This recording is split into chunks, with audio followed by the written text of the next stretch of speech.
हो. नमस्कार, मी अनिकेत. आपण पाहताय ठळक वार्ता. आज मोठ्या संख्येने या ठिकाणी जर आपण पाहिलं तर कार्यकर्ता मेळावा जो आहे तो या ठिकाणी पार पडलाय आणि आपल्यासोबत भिवंडीचे उमेदवार असणार आहेत. आपण त्यांच्याकडून जाणून घेऊयात.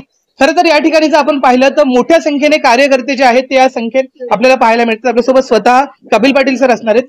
काय सांगाल, मोठ्या संख्येने आपल्याला या ठिकाणी कार्यकर्ते पाहायला मिळत आहेत आणि अबकी बार 400 पार, अबकी बार फिर एक बार कपिल पाटील खासदार असे स्लोगन देखील लागतायत. काय अधिक माहिती द्या. देशाचे प्रधानमंत्री आदरणीय नरेंद्र मोदीजी यांनी तिसऱ्यांदा उमेदवारी देऊन माझ्यावर विश्वास दाखवला आणि तो विश्वास सार्थ ठरवण्यासाठी भिवंडी लोकसभा क्षेत्रातील सगळी जनता ही कटिबद्ध झालेली आहे. आज बदलापूरचं जे वातावरण आपल्याला बघायला मिळते हे वातावरण अतिशय सकारात्मक असं आहे. मागच्या दोन्ही निवडणुकांचा अनुभव बघितल्यानंतर बदलापूरची जनता हे त्यांचाच रेकॉर्ड मोडण्याच्या तयारीत आहेत. आमदार किसन कथोरे साहेब यांच्या नेतृत्वाखाली वामन म्हात्रे असतील, राजन घोरपडे असतील, मनसेचे सहकारी असतील, आरपीआयचे असतील, राष्ट्रवादीचे असतील, हे सगळे सहकारी हे जोमाने कामाला लागलेले आहेत. आणि निश्चितपणाने मी भाषणात सांगितलं तसं मागच्या वेळेला सगळ्यात जास्त मतं मुरबाड विधानसभेने दिली होती आणि सगळ्यात जास्त लीड कल्याण पश्चिमने दिला होता. या वेळेला सगळ्यात जास्त मतं मुरबाड विधानसभा देईल आणि सगळ्यात जास्त लीड ही मुरबाड विधानसभा देईल.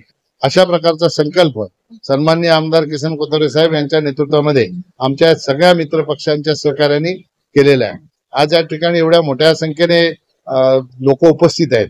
हे सगळे मोदीजींना प्रधानमंत्री करण्यासाठी या ठिकाणी उपस्थित आहेत आणि देशातल्या जनतेने ठरवलेलं आहे ही निवडणूक कुठला पक्ष लढत नाही, ही निवडणूक कुठला उमेदवार लढत नाही, ही निवडणूक जनतेने हातात घेतली. आणि जनतेला 2047 साली मोदीजींनी जे विकसित भारताचं स्वप्न जे दाखवलेलं आहे ते स्वप्नाला सत्यात उतरण्यासाठी जनता पुन्हा एकदा मोदीजींना प्रधानमंत्री करण्याच्या तयारीत आहे. आणि म्हणून निश्चितपणाने मी सांगेन या भिवंडी लोकसभा क्षेत्रामध्ये महायुतीचा उमेदवार म्हणून पुन्हा तिसऱ्यांदा मला लोक आशीर्वाद देऊन लोकसभेमध्ये 100% यावर्षी विजयाची हॅट्रिक पाहायला भेटेल. 100% पाहायला भेटेल. जर आपण पाहिलं तर खरं तर ज्यांच्या पुढाकाराने हा मेळावा झाला आपण त्यांच्याकडून जाणून घेऊ. प्रवीण भाऊ, एका फोनवरती तुम्ही इथे नव्हतात, दिल्लीला होतात, परंतु दिल्लीवरनं तुम्ही सूत्र हलवली आणि कार्यक्रम सक्सेसफुली गेला. काय सांगाल? खूप चांगलं वाटतंय, कारण मी 2 दिवस दिल्लीला होतो आणि माझा संपर्क जे कार्यकर्त्यांचे माझे कार्यकर्ते सक्षम आहेत. मी पहिल्या कार्यकर्त्यांना सक्षम बनवलेले आहेत आणि सक्षम कार्यकर्ता हाच लोकांपर्यंत पोहोचू शकतो म्हणून त्या कार्यकर्त्यांना सक्षम बनलं. आणि त्यांना जे मी मेसेज सांगितलं की आपल्याला कपिल पाटील आपल्या चर्चा करण्यासाठी येतात आणि आपले किसन कथोरे साहेब आहेत माझे सासरे, ते पण आपल्याला चर्चा करण्यासाठी येतात. त्याच्यासाठी कपिल पाटलांना आपल्याला भरघोस मताने निवडून या देशात नव्हे तर आपल्याला मोदी साहेबांचं नाव ह्या जगामध्ये 1 नंबरला न्यायचं आहे. ह्याच्यासाठी आमचा सातत्याने प्रयत्न चालू आहे का अबकी बार 400 पार हे आम्हाला ते करून दाखवायचे आहे.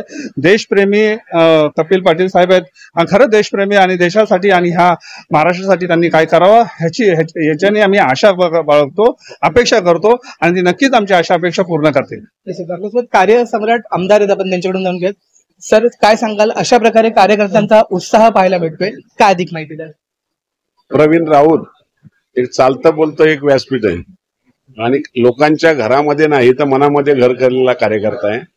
एक चांगल्या विचारातून जर मतदारांशी जोडलं तर त्याचं हे ज्वलंत उदाहरण प्रवीण राऊतने घेतलेला मेळावा आणि मनापासून त्यांचं अभिनंदन केलं पाहिजे. निश्चितपणे भिवंडी लोकसभेमध्ये आपल्याला त्याचा चांगला फायदा होतोय आणि ताकदीने आम्ही सगळेजण उभे राहणार आहोत. निश्चितच जर आपण पाहिलं तर विविध पक्षाचे मित्र पक्षाचे अनेक कार्यकर्ते या ठिकाणी उपस्थित राहून या कार्यक्रमाला शोभा जी आहे ती वाढवताना आपल्याला पाहायला मिळतात. व्हिडिओ जर्नलिस्ट राहुल साळवे सोबत मी अनिकेत, ठळक वार्ता, बदलापूर.